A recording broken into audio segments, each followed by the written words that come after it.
রাজপথ পরিক্রমা করেছি, প্যারেড করেছি এত বছর, কি জন্য? ভোটের অধিকারের জন্য, কথা বলার অধিকারের জন্য। এই সরকার আজকে যা যা করছে আমরা 2023 সালে তা বলে রেখেছি। যদি আন্দোলন করতে হয়, বিএনপি আন্দোলনের জন্য প্রস্তুত। আমরা আন্দোলন, নির্বাচন দুটির প্রস্তুতি বিএনপির ইনশাল্লাহ আছে। আমরা এই সরকারের সমালোচনা করব, এই সরকারের মন্দটা আঙুল দিয়ে দেখিয়ে দেব, কিন্তু এই সরকারকে আমরা ব্যর্থ হতে দেব না। এই সরকারের ব্যর্থতার সঙ্গে এই দেশের স্বাধীনতা সার্বভৌমত্বের সম্পর্ক রয়ে গেছে। এই দেশে মানুষের গণতন্ত্রের কথা রয়ে গেছে, কথা বলার অধিকারের কথা আছে। সুতরাং এই সরকারকে সঠিক রাস্তায় চালানো হলো বিএনপির মূল লক্ষ্য। এই সরকারকে বিভ্রান্ত করা নয়, এই সরকারের খামাখাই সমালোচনা করা নয়, এই সরকারকে সঠিক রাস্তা দেখানোই আজকে উদ্দেশ্য।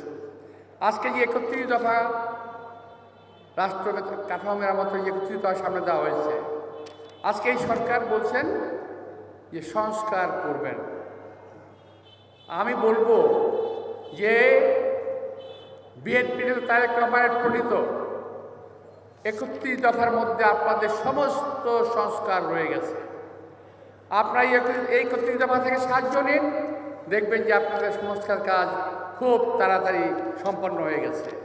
কি করবেন দেখেন তো, আমি বেশি বলবো না, আমার তো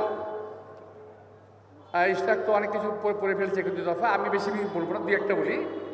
আপনি যদি 1 নম্বর দেখেন, জনগণের গণতান্ত্রিক অধিকার পুনঃপ্রতিষ্ঠার লক্ষ্যে সংবিধান সংস্কার কমিশন গঠন। এটা সরকার করছে না? এটা কিন্তু এই সরকার করেছে, কিন্তু এটা আমরা বলেছি 2023 সালে।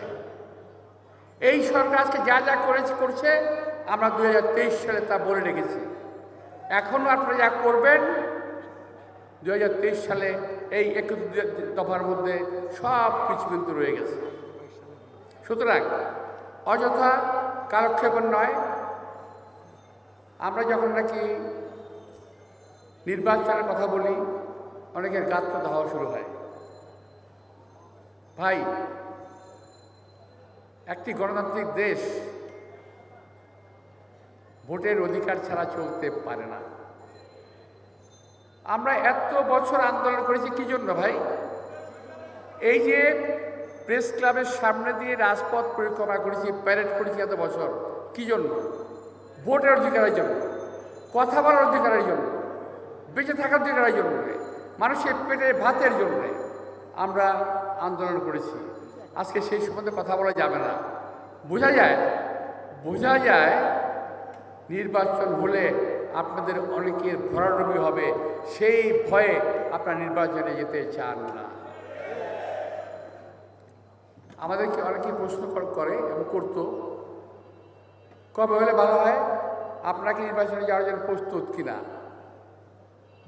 আমরা আওয়ামী লীগের সঙ্গে বলেছি, যদি কালকেও নির্বাচন হয় বিএনপি নির্বাচনে যাওয়ার জন্য প্রস্তুত। যদি আন্দোলন করতে হয় বিএনপি আন্দোলনের জন্য প্রস্তুত। আমরা আন্দোলন, নির্বাচন দুটির প্রস্তুতি বিএনপির ইনশাল্লাহ আছে। প্রিয় ভাইয়েরা, আমি মাত্র একটা কথা বলেছি 31 দফার, আরেকটা বলি।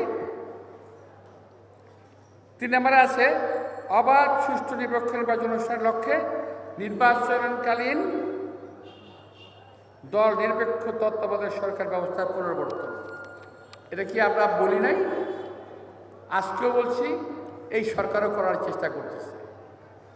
দোষটা কোথায় বিএনপির? বিএনপি একটু আগে দেখে, আপনারা একটু পরে বোঝেন, এই তো সমস্যাটা। ভাই, ইদানিং কিছু ঘটনা ঘটছে, আমরা যত নির্বাচনের কথা বলি ততই কিছু সমস্যার সৃষ্টি হয়। ইদানিং কিছু ঘটনা ঘটছে, গত কয়েকদিনের মধ্যে ঘটলো, আরও সামনে ঘটতে পারে, আমি জানি না। এই ঘটনাগুলো কিন্তু একেবারেই বিনা বাতাসে হচ্ছে না, কোনো না কোনো জায়গা থেকে বাতাস দেওয়া হচ্ছে, ফ্যান আপ করা হচ্ছে, যাতে দেশটা একটা অস্বস্তিকর অবস্থার মধ্যে থাকে। কোন অবস্থাতে বিএনপি বাংলাদেশকে অস্থিতিশীল হতে দেবে না।